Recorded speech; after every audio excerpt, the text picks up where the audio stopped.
Hey everybody, I hope you're having a great day. I just wanted to quickly talk about the Vikings-Packers game. Once again, hopefully this is the last thing I talk about regarding that game. I watched the game again, and I've somewhat come to the conclusion that my knee-jerk reaction to blame the scheme on defense was an incorrect take. What I saw when watching the game last night was safeties that were continually out of position. I saw Savage getting turned around multiple times, and I saw Amos flat-footed all the time. That leads me to believe that they simply were not executing the scheme as they should. As I talked about with Higher Point of View, we can forgive physical mistakes, but we can't forgive mental mistakes. I feel like that this game was rife with mental mistakes in the defensive backfield. I also listened to a podcast this morning, the Locked On Packers podcast.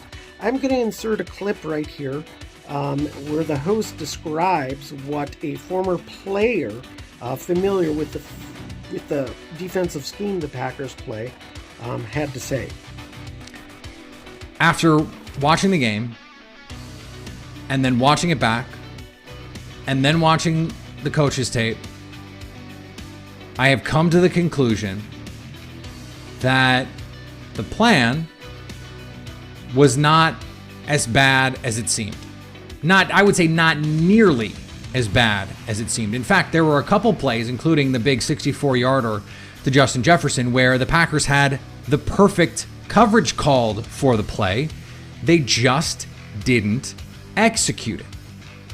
And on that play, I had the clip, and I sent the clip to Dante Whitner, former 49ers safety who played the Vic Fangio scheme, who is an expert on safety play in particular, and on this defense, no doubt. And he'd been on this show, and I texted him, and I just said, can you help me out here? This seems like a mess.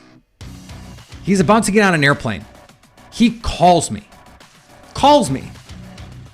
just to tell me how terrible the safety play was on that particular play. Both guys screwed up. And rarely are you going to have two guys as good as Darnell Savage and Adrian Amos at their best screw up that badly on the same play. That was quite interesting to hear. Now, I know the sample size that they reviewed on film most likely wasn't sufficient to come to a full conclusion, but I have gone through most of the game, and I do see where it looks like the backfield is very confused. Regardless, the coaches have to have these players ready, and the players need to execute. But for the most part, I think I need to give the scheme a little slack, and we need to wait and see how it plays out. I also wanted to take a moment to thank Higher Point of View again for having me on his podcast. If you're not subscribed to him, well, what the hell are you doing here watching me? The same goes for the rest of the Pack Attack, which is Big Nate, AJ, Packer Fan in Vegas, and KHTV. I'm going to put the links to their channels in the description. Get on their channels, engage, and talk some football. All right, that's it for me today. Be on the lookout for my podcast with my buddy Isles. Should be out, I think, Thursday. All right, take care. Have a good night. Go Pack.